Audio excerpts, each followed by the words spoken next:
Welcome to the Histories of Northamptonshire podcast series, and this episode number 81. Recorded on location, each episode tells the story of one of the many and varied objects which are the focus of the exhibition A History of Northamptonshire in 100 Objects. The exhibition runs at the Northampton Museum and Art Gallery between the 20th of September 2025 and February 2026. Selected by local individuals, heritage groups and the museum's own curators, each object tells a different story from the county's past. I've come out to Daventry Museum, and Daventry is very, very important to the history of Northamptonshire, as we will discover in the not-too-distant future. I'm joined by two guests, and they are... Carrie Gardner-Pett, I'm the museum officer at Daventry Museum. And... Rod Vivash, and I'm voluntary museum curator for the museum. Now, Rod, I'm going to start with you, if I may, because you're going to tell me what the object for this particular chapter of the podcast series is. We've got an insulator that's used in the wiring of the aerials, and it is a ceramic egg-shaped piece of material with grooves in, so that it fits onto the wiring, and the object is to insulate two pieces of wire that may be up on the aerial system that you do not want to make contact with each other. They were first used in 1925 for the long-wave transmitter that was installed when the BBC first came to Daventry on Borough Hill. Now, Borough Hill, in broadcasting terms, is a very famous place. If you look at it now, it's a rather different place. What was the function of Borough Hill, and why did the BBC come to Daventry? To start with, they needed to have a national service, a transmitter that covered virtually the whole of the country. Borough Hill was chosen because it was near the centre of the country.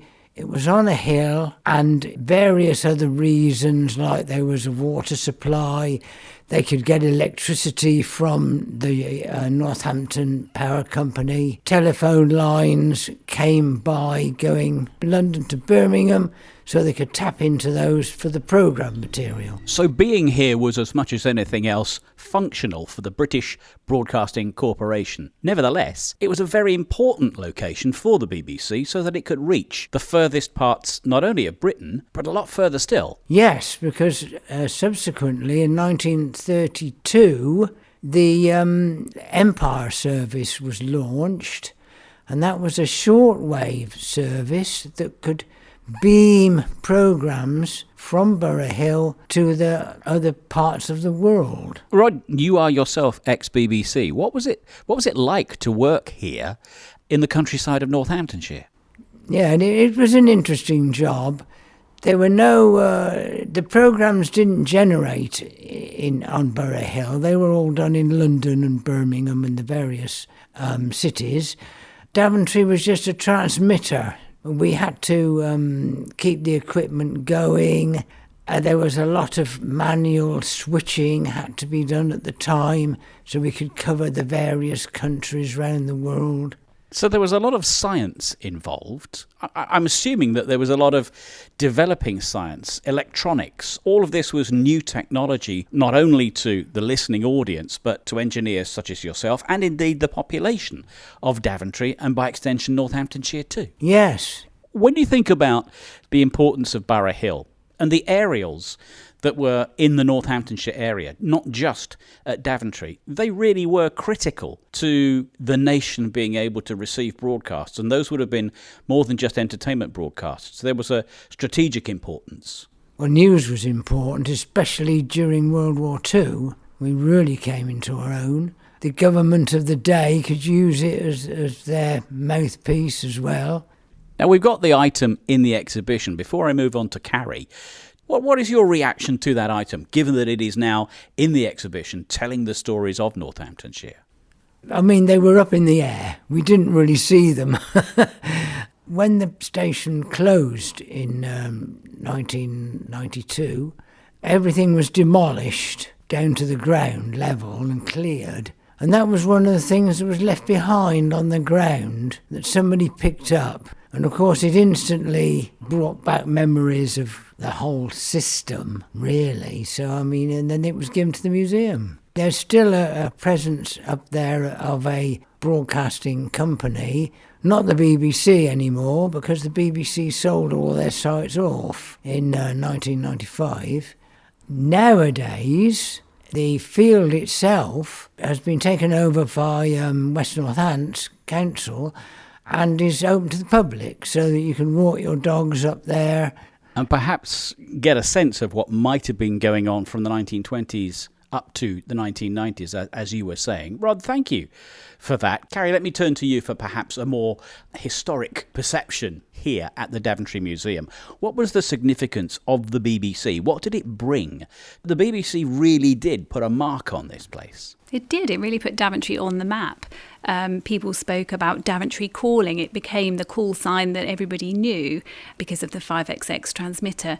We've got documents from Mayor's speeches, the speech that the Mayor gave on the day of the opening, and we've got guidebooks about Daventry, and they all talk about BBC coming to Daventry, putting it on the map, and being not just a really important employer, I guess, of local people and those outside, but something that people who lived in Daventry were proud of, although at the time perhaps got rather annoyed with also being able to pick up transmissions on things like their hoovers and their toasters, and being able to literally hear voices from above their heads coming from the wires because the transmissions were so strong. Rod's talked about the fact that Daventry isn't where broadcasts originated from, so the BBC's involvement was very much from a delivery point of view, a distribution point of view. But Daventry does have a claim to fame in the entertainment industry, effectively through broadcasting, and one man in particular. That's right. There's a chap called Reginald Fort.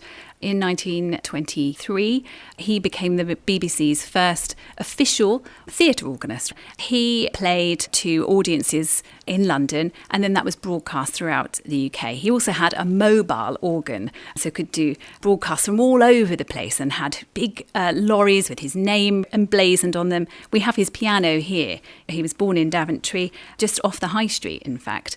So it is a claim to fame that, somebody who had pop star status, really, came from Daventry and broadcast on the BBC. What was Daventry like before the BBC arrived? Did it change the town? Did it change the surrounding area? Gosh, well, I think that lots of people know about how Daventry was this very rural area, and it still is. We're still a very green area, lots of trees around here.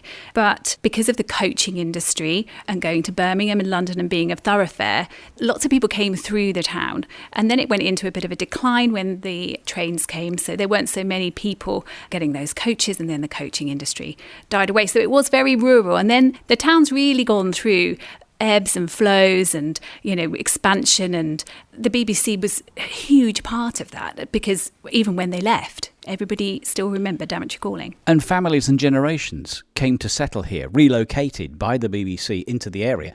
That changed, presumably, the culture and the makeup of the community in the Daventry area. I think so. I think that Daventry has, as I said, there's been ebbs and flows and people coming and going, and we are quite a diverse town. It's you only have to walk down the High Street to see that and the vibrancy that is still here. Rod's already talked about the egg and his perspective on it as a former engineer of the BBC and, of course, somebody of the Daventry community. From your point of view, why should this item be in the exhibition? Nobody else could tell the story of Daventry being on the map with the BBC broadcasting. So we've done that there with that item. We went through a few different items, Rod and I chatting back and forth and trying to decide what item to include.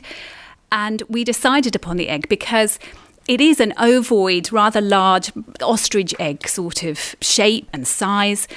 I think it's got echoes of being quite archaeological, which goes back to what Borough Hill was before the BBC was there. So it's not just about the BBC being on Borough Hill, it's about Borough Hill itself as well, coming from a hill fort, having a Roman villa perhaps up there. We've got some of the mosaic here at the museum. And so it speaks to after BBC left and it speaks to that archaeology that we often find. So ancient history before the BBC arrived, modern day history because the masts have gone. This particular item is now a museum piece because there are no antennae that need insulator eggs to keep them where they should be and to keep the broadcasts going. But nevertheless, a different kind of a story for Daventry and by extension, Northamptonshire itself. Rod, lovely to have you on the podcast series. Thank you for your recollections. Carrie, thanks very much indeed for the historic view of this particular object, which you can find in the Histories of Northamptonshire exhibition. Lovely to hear from both of you. Thanks so much. Thank you very much. Thank you for listening to this Histories of Northamptonshire podcast. If you would like to find out more about the objects or listen to other episodes in the series, go to www.northamptonmuseums.com. Alternatively, you can visit the Northampton Museum and Art Gallery, where you can see the A History of Northamptonshire in 100 Objects exhibition for yourself. The Histories of Northamptonshire project is funded by Arts Council England as part of the National Portfolio Programme.